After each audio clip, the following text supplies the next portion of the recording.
चंद्रकांत मित्तल का सच अब तीर्थ के सामने आ चुका है। और यह सच न केवल तीर्थ के जीवन को बल्कि पूरी परिवार की धारा को बदलने वाला है। तीर्थ, जो पहले अपने पिता को आदर्श मानता था, अब उसी पिता को धोखेबाज और अपराधी के रूप में देख रहा है। यह एक ऐसी घातक स्थिति है जहां रिश्ते और विश्वास के हर धागे को एक झटका लगता है। तीर्थ का गुस्सा अब इतना तीव्र हो चुका है कि वह अपने पिता से यह कहता है, मैंने हमेशा आपको अपना आदर्श और हीरो माना, लेकिन अब आप मेरे लिए कुछ नहीं हैं। आप एक धोखेबाज और अपराधी हैं, और अब मैं आपको सलाखों के पीछे भेजने का फैसला कर चुका हूं। आपने न केवल मुझे धोखा दिया, बल्कि मेरे पूरे परिवार को नुकसान पहुंचाया। आपने सुमन के भाई ऋषि को मरवाया, मुझे गोली मारी, मेरी पत्नी गीतू को परेशान किया, और अब आप कहते हैं कि आपको कोई गुनाह नहीं है। आपने मेरी पूरी जिंदगी को तबाह कर दिया है। अब मैं आपको सजा दिलवाकर ही दम लूंगा। यह तीर्थ का गुस्सा नहीं, बल्कि उसका दर्द है। वह उस व्यक्ति से इस तरह के धोखे और विश्वासघात की उम्मीद नहीं करता था, जिसे उसने अपनी पूरी जिंदगी आदर्श माना था। यह पूरी तरह से एक बेटे का आक्रोश है, जो अब अपने पिता से बहुत दूर जा चुका है। तीर्थ का यह निर्णय कि वह अपने पिता को सलाखों के पीछे भेजेगा, अब केवल एक परिवार के अंदर की जटिलता नहीं रह गई है, बल्कि यह एक बड़ा संघर्ष बन चुका है, जहां परिवार और रिश्ते के सभी आयाम चुनौती के घेरे में आ गए हैं। सुमन की स्थिति भी अब और भी जटिल हो गई है। वह पहले अपने परिवार को जोड़ने और बनाए रखने के लिए हर संभव कोशिश करती रही, लेकिन अब वह खुद भी यह समझ चुकी है कि चंद्रकांत मित्तल के साथ कोई समझौता अब नहीं किया जा सकता। सुमन को यह महसूस हो रहा है कि उसे अपने बेटे के दर्द और उसके गुस्से को पूरी तरह से समझने की जरूरत है। वह पहले यह सोच रही थी कि चंद्रकांत मित्तल को माफ कर दिया जाए, ताकि परिवार में शांति और मेलजोल बने। लेकिन अब वह यह देख रही है कि चंद्रकांत मित्तल के अपराध इतने बड़े और गंभीर हैं कि उन्हें माफ किया जाना अब संभव नहीं है।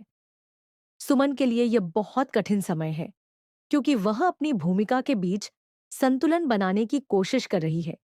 एक और वह एक माँ है जो अपने बेटे के गुस्से और दुख को समझती है, और दूसरी ओर वह एक पत्नी है जो अपने पति के कारण हुए इस संघर्ष के लिए जिम्मेदार महसूस कर रही है। वे इस समय अपने बेटे तीर्थ के साथ खड़ी है, क्योंकि वह जानती है कि उसे अब अपने परिवार को एकजुट करने के लिए एक सख्त कदम उठाना होगा। सुमन का यह आंतरिक संघर्ष अब पूरी कहानी की ताकत बन चुका है। वह इस दुविधा में है कि क्या उसे अपने बेटे के गुस्से के साथ खड़ा होना चाहिए या अपने पति के खिलाफ खड़ा हो जाना चाहिए। तीर्थ का आक्रोश अब और भी तेज हो गया है। वे अब अपने पिता से कुछ भी उम्मीद नहीं करता। उसका यह मानना है कि चंद्रकांत मित्तल ने न केवल उसे धोखा दिया, बल्कि उसके पूरे परिवार को नुकसान पहुंचाया। तीर्थ के लिए यह समय व्यक्तिगत विकास और पारिवारिक विश्वासघात का है। उसकी सारी उम्मीदें जो उसने अपने पिता के प्रति रखी थीं, अब चूर-चूर हो चुकी हैं। वह यह महसूस करता है कि अब उसका जीवन पूरी तरह से बदल चुका है, और अब वह अपने पिता से बदला लेने के लिए हर संभव कदम उठाने के लिए तैयार है। इस पूरे घटनाक्रम में देविका का किरदार भी बहुत महत्वपूर्ण बनकर उभरता है। देविका, जो पहले से ही चंद्रकांत मित्तल के साथ अपनी चालें चली रही थी, अब यह स्थिति अपने फायदे के लिए उपयोग करने की योजना बना रही है।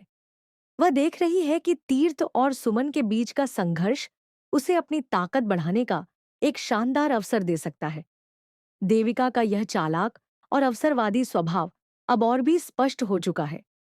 वह इस बिखरे हुए परिवार का फायदा उठाने के लिए पूरी तरह से तैयार है।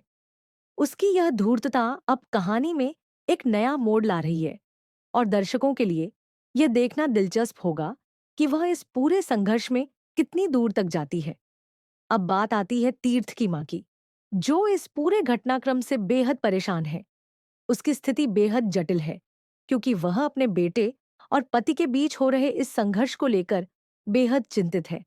उसकी पूरी कोशिश यह है कि परिवार एकजुट रहे, लेकिन उसे यह भी समझ में आ रहा है कि अगर दोनों के बीच यह संघर्ष जारी रहा, तो उनका परिवार हमेशा के लिए टूट सकता है। तीर्थ की मां बार बार यह कोशिश करती है कि दोनों के बीच समझौता हो, लेकिन तीर्थ का गुस्सा इतना बढ़ चुका है कि वह अब किसी की बात नहीं सुनता। वह अपने पिता से पूरी तरह से निराश है और अब वह केवल अपने परिवार की खातिर संघर्ष कर रहा है। चंद्रकांत मित्तल ने अब तक जो भी किया है, उसकी वजह से अब परिवार में विश्वास की पूरी दीवार गिर चुकी है। तीर्थ अपने पिता से पूरी तरह से हताश हो चुका है और उसने यह तय कर लिया है कि अब वह अपने पिता को कभी माफ नहीं करेगा। वह अपनी भावनाओं में उलझा हुआ है, लेकिन उसका उद्देश्य साफ है, अपने परिवार को सही दिशा में ले जाना और अपने पिता से बदला लेना। अब यह देखना दिलचस्प होगा कि क्या वह अपने उद्देश्य में सफल होगा और क्या वह अपने पिता को सजा दिलवाकर अपने परिवार को शांति दिला पाएगा। अब सबसे बड़ा सवाल यह है कि क्या तीर्थ अपने पिता को सलाखों के पीछे भेजने में सफल होगा? क्या सुमन और तीर्थ का परिवार फिर से एकजुट हो पाएगा या यह पूरी तरह से टूट जाएगा? सुमन की स्थिति इतनी जटिल हो गई है कि वह अब अपने बेटे के गुस्से और आक्रोश को पूरी तरह से समझते हुए भी अपने परिवार को एकजुट करने की कोशिश कर रही है। वह ये जानती है कि अब उसे एक ऐसा कदम उठाना होगा जो परिवार के लिए सही हो। सुमन इंदौरी सीरियल अब अपने दर्शकों को पूरी तरह से अपनी गिरफ्त में ले चुका है। रिश्तों में विश्वास की टूटन, परिवार के अंदर का संघर्ष